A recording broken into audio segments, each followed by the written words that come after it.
Salutations tête de naze. Aujourd'hui je fais une vidéo exceptionnelle, extrêmement spéciale, parce que voilà, je pense avoir découvert le secret derrière le Super Saiyan Rose, ou le Super Saiyan Rosé, comme disent nos amis japonais. Alors il y a beaucoup de théories à son sujet, mais moi je me ramène, contrairement à beaucoup de mes compatriotes, de mes confrères, de mes collègues, de mes homologues, j'arrive avec des preuves concrètes qui viennent appuyer une théorie tout à fait intéressante, comme quoi le Super Saiyan Rosé sera en fait la puissance du Super Saiyan God, mais perverti par le côté obscur de la force, puis mélangé avec le côté clair de la force. Alors voilà, alors je vais expliquer ça. Alors, vous voyez cette caractéristique, cette couleur blanche rosée, hein, d'où il tire son nom, hein, le Super Saiyan Rosé, hein, qui est l'ultime forme apparemment de Goku Black, aussi connu sous le nom de Zamasu, hein, théoriquement Zamasu, on n'a pas encore de confirmation exacte, mais voilà. Alors je dis, cette couleur est tout à fait intéressante. Pourquoi rosé? Pourquoi comme ça, est-ce que ça a été choisi au hasard, ou est-ce que ça dénote une volonté de coller à une certaine esthétique, une certaine logique, une certaine cohérence dans l'univers Dragon Ball Z, Dragon Ball Super, notamment au niveau des transformations, hein. On avait déjà le Super Saiyan God avec les cheveux rouges, le Super Saiyan avec les cheveux jaunes, et le Super Saiyan God Blue, encore supérieur, avec les cheveux bleus, hein, qui pouvaient penser aux différences de température des différentes flammes qu'on peut voir dans une flamme, par exemple. Plus c'est chaud, plus c'est une couleur foncée, hein, genre le jaune c'est le pas trop chaud, le rouge c'est le moyen chaud, et le bleu c'est le méga brûlant. Alors voilà. Alors je vais vous démontrer ma théorie, hein, avec des preuves scientifiques. Je vais utiliser le logiciel GIMP, un logiciel de graphisme, hein, voilà, qui est gratuit, pas cher, que n'importe qui peut manipuler en quelques instants. Alors, je vous invite même à retenter l'expérience chez vous. Alors voilà, pour ce faire, nous allons prendre une image de Goku Super Saiyan Blue, hein, et nous allons utiliser quelques trucs et astuces pour réussir à démontrer ma théorie. Alors voilà, tout d'abord vous voyez voir sa aura bleue brillante, bien flashy et bien cool, qui est très classe, très swagué. Voilà, donc je vais ensuite prendre l'option couleur, voilà.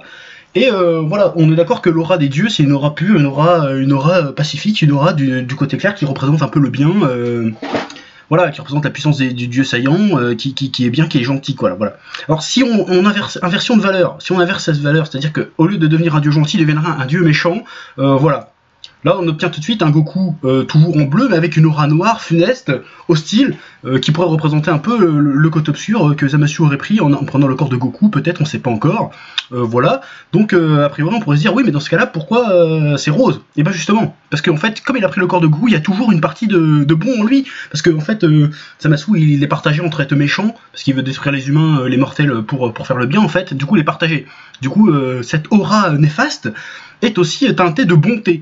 Et c'est pour ça que je vais inverser la couleur du néfaste, afin de montrer un peu cette bonté, rajouter cette bonté, cette dualité dans la couleur de la transformation.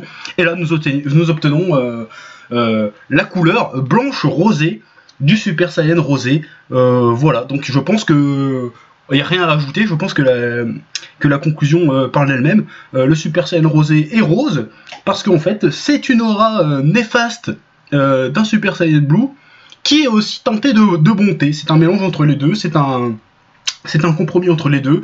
Comme Zamasu est un personnage en dualité, en conflit avec lui-même, entre sa partie méchante et sa partie bonne, sa transformation en Super Saiyan God est représentatif de cet état de fait, de cet état d'esprit. Donc il a les cheveux rosés. Voilà. Donc je peux en réitérer l'expérience devant vos yeux ébahis une fois de plus pour comprendre bien le processus. Alors là, nous avons le Super Saiyan God qui est bon, hein. Si on prend l'inverse, en inversion de valeur, attention, le mot valeur est très important, on obtient une aura noire, maléfique, et si on y rajoute l'inverse de cette aura noire maléfique, on obtient une aura blanche rosée, le Super Saiyan Rosé. C'est la démonstration ultime. Voilà, je pense que après avoir vu ça, votre vision des couleurs dans Dragon Ball va complètement changer, va être chamboulée.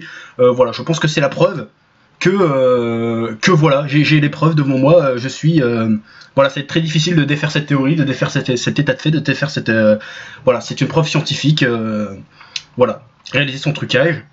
Vous avez l'explication claire, nette et précise de l'origine du Super Saiyan Rosé. Voilà, alors si vous avez aimé cette théorie, je vous demande de partager au maximum et de mettre un like. Et à bientôt sur la chaîne pour d'autres vidéos super intéressantes comme celle-ci. Voilà. Allez, salut les amis!